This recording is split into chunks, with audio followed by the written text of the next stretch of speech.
Everyone, welcome to study Khazana. I am your host Neha Khandelwal. आज हमारे साथ हमारे स्टूडियो में है major Sunil Chopra. Let me introduce him. Major Sunil Chopra is an alumni of military school and defense service staff college. He served in the Madras regiment and has done various instruction and staff appointment including services in insurgency prone area and has been awarded the Sena Medal Gallantry in 1978 and has been recipient of Chief of Army Staff Commendation twice. After retirement from the Army, he established the Cavalier, an institute of repute for competition exam and SSB interview coaching for aspirants joining defense forces as officers. Welcome to the studio, sir. Thank you. So why should students choose defense as a career? What are the motivating factors for them? First thing that the students should know is that when they are joining the defense services, they're not joining a job.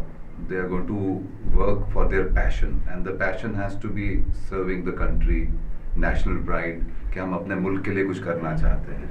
That's the first thing that they should understand. उसके बाद बहुत सारी चीज़ें आती हैं. जो सबसे बड़ा फैक्टर आता है वो है quality of life. When you join the defense services, you are in the right environment, आप अच्छे cantonments में रहते हो, आपकी physical fitness के ऊपर एक बहुत ध्यान दिया जाता है.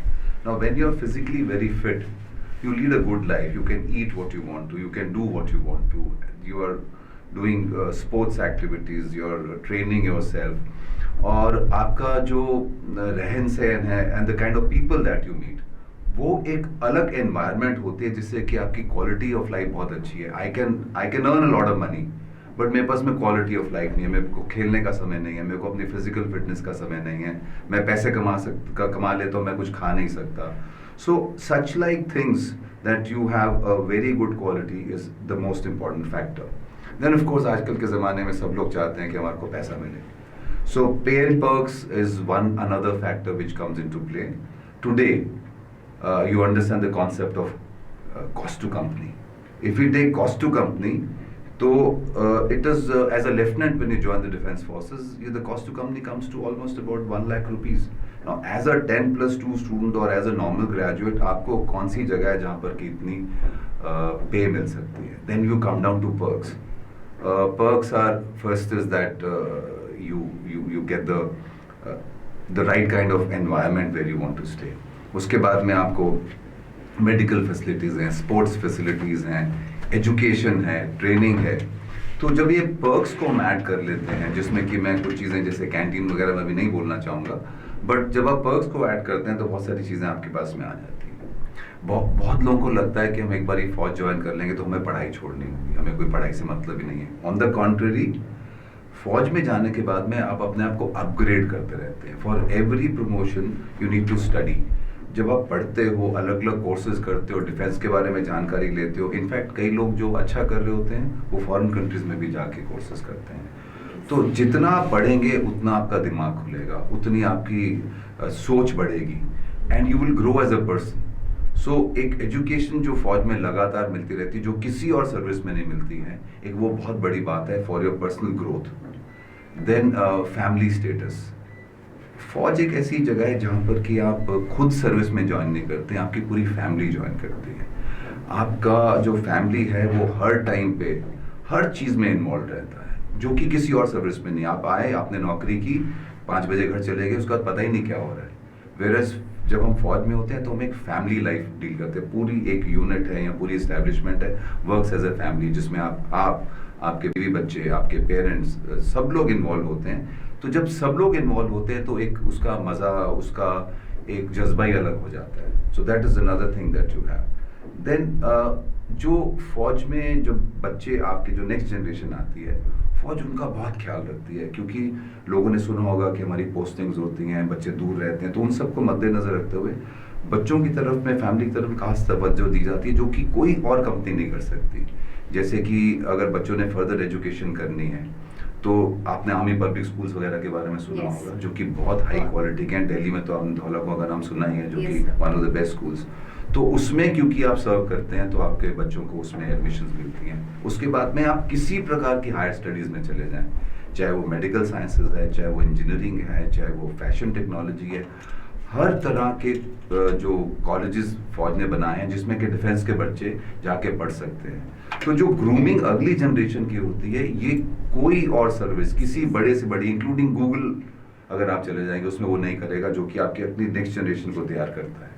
Then comes post retirement. Today with pride I can say that I almost get about 85,000 to 90,000 rupees of pension, जो कि अच्छे अच्छे बच्चों को आजकल इनटेक पे तनख्वाह ही नहीं मिलती है। Now if you want to create that pension facility in today's environment, तो आपको जो कॉर्पस क्रिएट करना पड़ेगा वो बहुत लार्ज है। उतना कॉर्पस क्रिएट करते करते लोगों की जान निकल जाती है। आजकल प्रोविडेंट फंड वगैरह में लोग सेव करते हैं, उसमें इतना नहीं बनता। तो जो पेंशन आती है, और प्लस उसके बाद में रिटायरमेंट के बाद में भी आप आर्मी से जुड़े रहते हैं। आज मेरे को फौज छोड़े हुए तकरीबन 15 साल हो गए, मगर आज भी जब मैं फौज में कहीं पर भी जाता हूँ तो मेरी इज्जत उतनी ही होती है और शायद उससे ज्यादा होती है। और मेरे को कोई ऐसा नहीं कि किसी भी स्टेशन में किसी जगह पे चला जाऊँ मुझे जान पहचान की जरूरत है या कुछ है, मेरे को लगता है कि मैं अपने घर में जा रहा हूँ। तो ये जो फैसिलिटी है, ये जो चीज़ है, वो आपको कोई नहीं दे सकता, including the best employees in the world. तो आप जब ये कर रहे हैं और जब आपको अंदर से लगता है कि आपने अपने कंट्री के लिए कुछ किया, वो जो जज्बा है जो यंग लोगों के बीच में, दैट जो रौनक आती है आपके चेहरे पे और आपके उसमें व्यवहार में, and you groom yourself to be a gentleman, you not only a soldier, you are a gentleman. जब आप जेंटलमैन बनते हैं, आपका पूरा लाइफस्टाइल फर्क हो जाता है। तो आप उसलिए ज्वाइन कर रहे हैं, आप जॉब नहीं कर रहे, आप अपने पैशन को परस्यू कर रहे हैं। So that is the motivation that we require. So my next question is, what are the ages and stages to get into defense? Now we are talking of only entries as a officer, Yes. right? तो इसमें सबसे पहली stage आती है 10+2 level में, right? After 10+2 a person can join the National Defence Academy. National defence academy एक ऐसी institute है जो कि वर्ल्ड रिनाउंड है। इसके जैसे पूरी दुनिया में मेरे ख्याल 1 या 2 और इंस्टीट्यूट्स होंगी जिनका नाम ऐसा मशहूर है पूरी दुनिया में। तो उस चीज़ को आप ज्वाइन करेंगे अब 10+2 के बाद में। बट लोगों को समझ में नहीं आता है कि 10+2 का मतलब क्या है। आप इनफैक्ट 11th का एग्जाम पास करते इसकी तैयारी करना शुरू कर सकते हैं। सो 10+2 लेवल की एक एंट्री होगी। उसके बाद में आगे ग्रेजुएशन में, कि ग्रेजुएट लेवल पे जब आप चले जाते हैं तो immediately after doing your second year you can apply for the combined defence services. AFCAT exam है, इंजीनियर लेवल्स के लिए और बहुत सारी चीज़ें हैं। So these are the 2 basic levels where you can join.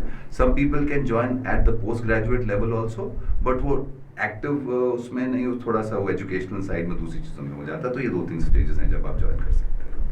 Sir, एक ना लोगों के मन में एक ओपिनियन अपने आप उन्होंने पोर्ट्रे फ्रेम करी है मूवीज को देख के और सब कुछ देख के, कि मतलब उनके मन में एक फोबिया भी है, क्योंकि आजकल बच्चों एक्स्ट्रा पैम्पर्ड बच्चे होते हैं, तो एक फोबिया भी है उनके मन में अपने स्टूडेंट्स को डिफेंस ज्वाइन कराने के लिए। तो क्या ओपिनियन है आपका इस चीज के लिए? पहले तो खैर जो पिक्चरों में आप देखते हैं बड़ा रोमांटिसाइज किया जाता है Exactly.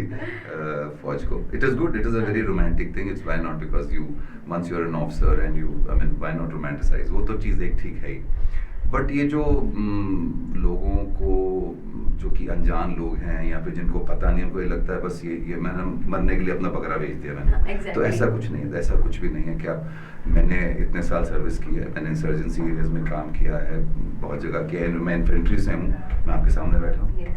और 60 साल की उम्र में भी मुझे लगता है ऐसा नहीं है कि कोई चीज़ जो कि 20 साल का बच्चा कर सकता है जो मैं नहीं कर सकता। तो ये नहीं कि सारे बच्चे न्यौछावर होने के लिए जाते हैं। यस, तो अब दिल्ली में कितने एक्सीडेंट्स होते हैं सड़क पे, Exactly.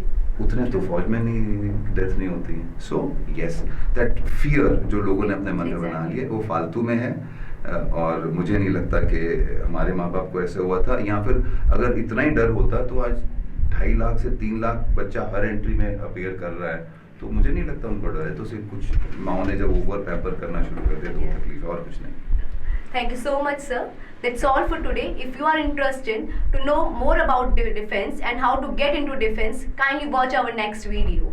Study Khazana anytime, anywhere.